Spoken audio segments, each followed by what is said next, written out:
السلام علیکم ورحمۃ اللہ وبرکاتہ۔ ناظرین، پچھلی ویڈیو کے اندر آپ نے آیت نمبر 43 کا ترجمہ اور تفسیر جانا۔ اب آئیے سورہ بقرہ کی آیت نمبر 44۔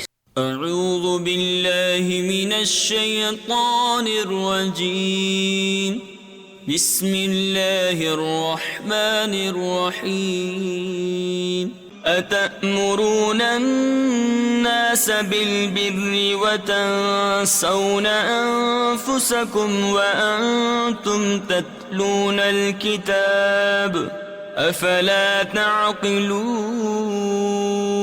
ترجمہ کنز الایمان۔ کیا لوگوں کو بھلائی کا حکم دیتے ہو اور اپنی جانوں کو بھولتے ہو، حالانکہ تم کتاب پڑھتے ہو تو کیا تمہیں عقل نہیں؟ ترجمہ کنز العرفان۔ یا تم لوگوں کو بھلائی کا حکم دیتے ہو اور اپنے آپ کو بھولتے ہو، حالانکہ تم کتاب پڑھتے ہو تو کیا تمہیں عقل نہیں؟ تفسیر صراط الجنان۔ اتأمرون الناس بالبر، کیا تم لوگوں کو نیکی کا حکم دیتے ہو؟ یہ آیت مبارکہ ان یہودی علماء کے بارے میں ہے جن سے ان کے مسلمان رشتہ داروں نے دین اسلام کے متعلق دریافت کیا تو انہوں نے کہا تم اس دین پر قائم رہو، محمد صلی اللہ علیہ وآلہ وسلم کا دین حق اور کلام سچا ہے۔ اور یہ ان یہودیوں کے حق میں نازل ہوئی جنہوں نے مشرکین عرب کو حضور اقدس صلی اللہ تعالی علیہ وسلم کے مبعوث ہونے کی خبر دی تھی اور حضور پر نور صلی اللہ تعالی علیہ وآلہ وسلم کی پیروی کرنے کی ہدایت کی تھی۔ پھر جب حضور اکرم صلی اللہ تعالی علیہ وآلہ وسلم مبعوث ہوئے تو یہ ہدایت کرنے والے حسد سے خود کافر ہو گئے، تو انہیں فرمایا گیا کہ لوگوں کو نیکی کا حکم دیتے ہو اور خود کو بھلاتے ہو۔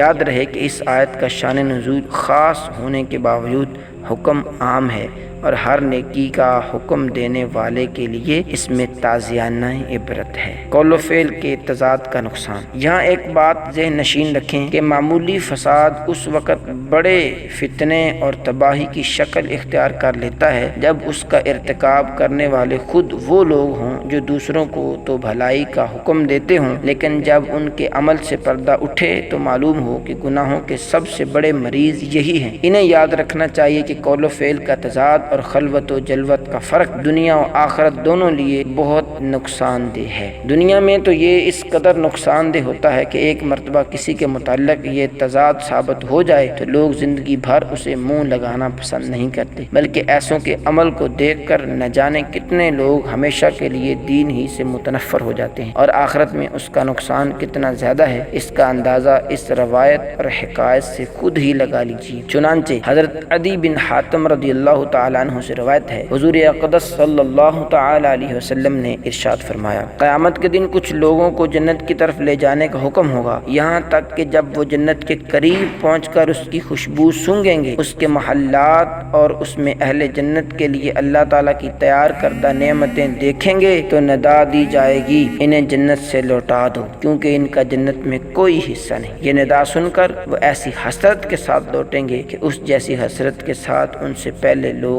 نہ لوٹے ہوں گے۔ پھر وہ عرض کریں گے، یا رب عز و جل، اگر تو اپنا ثواب اور اپنے اولیاء کے لیے تیار کردہ نعمتیں دکھانے سے پہلے ہی ہمیں جہنم میں داخل کر دیتا تو یہ ہم پر زیادہ آسان ہوتا۔ اللہ تعالیٰ ارشاد فرمائے گا، میں نے ارادہ تمہارے ساتھ ایسا کیا ہے اور اس کی وجہ یہ ہے کہ جب تم تنہائی میں ہوتے ہو تو بڑے بڑے گناہ کر کے میرے ساتھ اعلان جنگ کرتے اور جب لوگوں سے ملتے تو عاجزی و انکساری کے ساتھ ملتے تھے۔ تم لوگوں کو اپنی وہ حالت دکھاتے تھے جو تمہارے دلوں میں میرے لیے نہیں ہوتی تھی، تم لوگوں سے ڈرتے اور مجھ سے نہیں ڈرتے تھے، تم لوگوں کی عزت کرتے اور میری عزت نہ کرتے تھے، تم لوگوں کی وجہ سے برا کام کرنا چھوڑ دیتے لیکن میری وجہ سے برائی نہ چھوڑتے تھے۔ آج میں تمہیں اپنے ثواب سے محروم کرنے کے ساتھ ساتھ اپنے عذاب کا مزہ بھی چکھاؤں گا۔ اور حضرت ابراہیم تیمی رحمت اللہ تعالی علیہ فرماتے ہیں، میں موت اور مرنے کے بعد ہڈیوں کی بوسیدگی کو یاد کرنے کے لیے کثرت سے قبرستان آتا جاتا تھا۔ ایک رات میں قبرستان میں تھا کہ مجھ پر نیند غالب آ گئی اور میں سو گیا تو میں نے خواب میں ایک کھلی ہوئی قبر دیکھی اور ایک کہنے والے کو یہ کہتے ہوئے سنا، یہ زنجیر پکڑو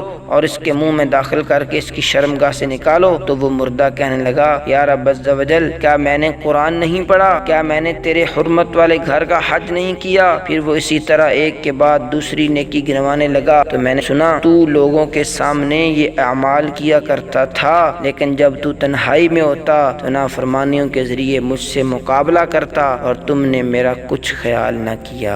بے عمل بھی نیکی کی دعوت دے۔ یاد رہے کہ اس آیت کی مراد وعظ و نصیحت کرنے والوں کو تقوی اور پرہیزگاری پر ابھارنا ہے، بے عمل کو وعظ سے منع کرنا مقصود نہیں۔ یعنی یہ فرمایا ہے کہ جب دوسروں کو وعظ و نصیحت کرتے ہو تو خود بھی عمل کرو۔ یہ نہیں فرمایا کہ جب عمل نہیں کرتے تو وعظ و نصیحت کیوں کرتے ہو، کیونکہ عمل کرنا ایک واجب ہے اور دوسروں کو برائی سے روکنا دوسرا واجب ہے۔ اگر ایک واجب پر عمل نہیں تو دوسرے سے کیوں روکا جائے؟ حضرت انس بن مالک رضی اللہ تعالیٰ عنہ فرماتے ہیں، ہم نے عرض کی، یا رسول اللہ صلی اللہ تعالیٰ علیہ وسلم، ہم اس وقت تک دوسروں کو نیک اعمال کرنے کی دعوت نہ دیں جب تک ہم خود تمام نیک اعمال نہ کرنے لگ جائیں، اور ہم اس وقت تک لوگوں کو برے کاموں سے منع نہ کریں جب تک ہم خود تمام برے کاموں سے رک نہ جائیں۔ حضور اقدس صلی اللہ تعالی علیہ وسلم نے ارشاد فرمایا، ایسا نہ کرو بلکہ تم نیک اعمال کرنے کا حکم دو، اگرچہ تم خود تمام نیک اعمال نہیں کرتے، اور برے اعمال کرنے سے منع کرو اگرچہ تم تمام برے اعمال سے باز نہیں آئے۔ دعا ہے اللہ پاک ہم سب کو پڑھنے اور عمل کرنے کی توفیق عطا فرمائے۔ ناظرین، ہمارے اس چینل کو سبسکرائب کیجیے، ویڈیو کو لائک اور شیئر کیجیے۔